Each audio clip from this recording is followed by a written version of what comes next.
If you have a friend who views North Korea as a standard geopolitical rival, they are missing the reality of the situation.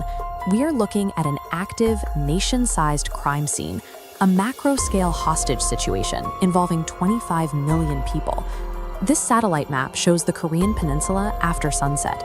China and South Korea are blazing with city lights. The territory between them is a complete black void. For the people here, electricity is a massive luxury, and reading a book at night is a fantasy. This physical isolation is reinforced by a policy called the 3 generations of punishment. Under this law, a single crime condemns your parents, your children, and even your unborn grandchildren to a lifetime of forced labor alongside you. The government uses the fear of dooming an entire bloodline as an invisible psychological cage. It ensures total compliance by making every citizen's family a liability to their own survival. In 1981, deep inside a political prison known as Camp 14, a boy named Shin Dong-hyuk was born. Shin was serving a life sentence from the moment he was born. He didn't commit a crime, and neither did his parents. Someone in his extended family did, triggering the 3 generations policy that marked his entire bloodline as enemies of the state. Shin's childhood was spent behind electrified barbed wire. Driven by unbearable starvation and camp conditioning, he survived by hunting and eating rats, insects, and wild grass. At 13 years old, Shin accidentally overheard his mother and brother planning to escape. He knew nothing of love or empathy, only the camp's rule that reporting escape plans could lead to extra food. He turned his own family in to the guards. Months later, the guards forced Shin to stand in the front row of the camp courtyard. There, he watched as they hung his mother and executed his brother by firing squad.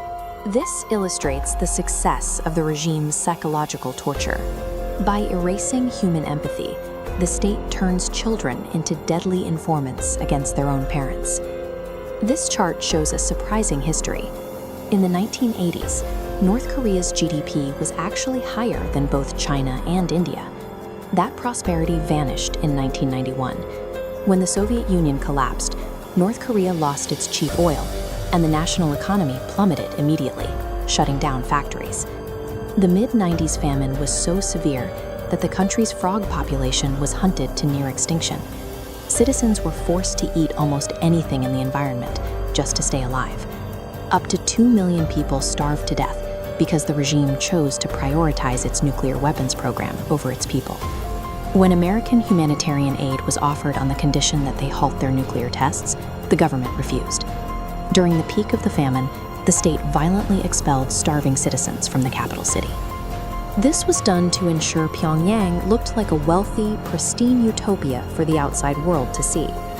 The regime maintains its power by treating the population as expendable props. Millions of lives were sacrificed to preserve a global illusion of strength. The Kim family rules through a state-enforced religion, where the leaders are worshipped as gods.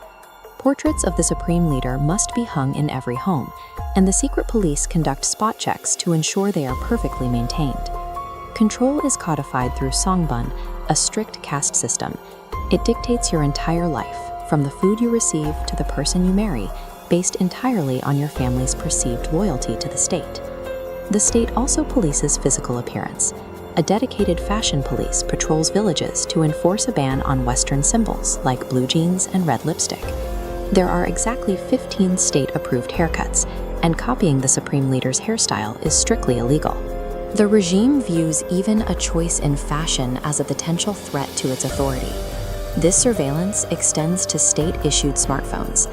These devices are hardwired to take random, hidden screenshots of user activity and send them to government servers, creating a digital prison in the user's own pocket.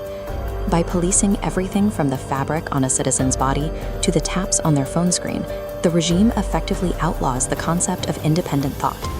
Consuming foreign media is a capital offense. In 2022, 2 teenagers were sentenced to 12 years of hard labor simply for watching South Korean K-dramas. The secret police frequently cut the power to entire apartment blocks to trap illegal DVDs inside the players. They then raid the homes to arrest anyone caught with foreign media stuck in their machines.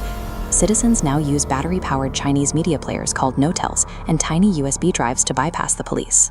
At night, families hide under heavy blankets to watch the outside world in secret. These USBs are traded in the Jangmadang, illegal underground markets.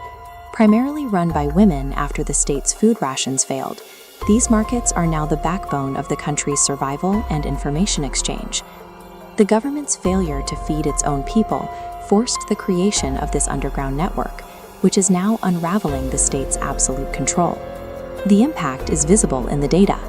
80% of North Korean defectors cite smuggled foreign media as the primary trigger that shattered their brainwashing.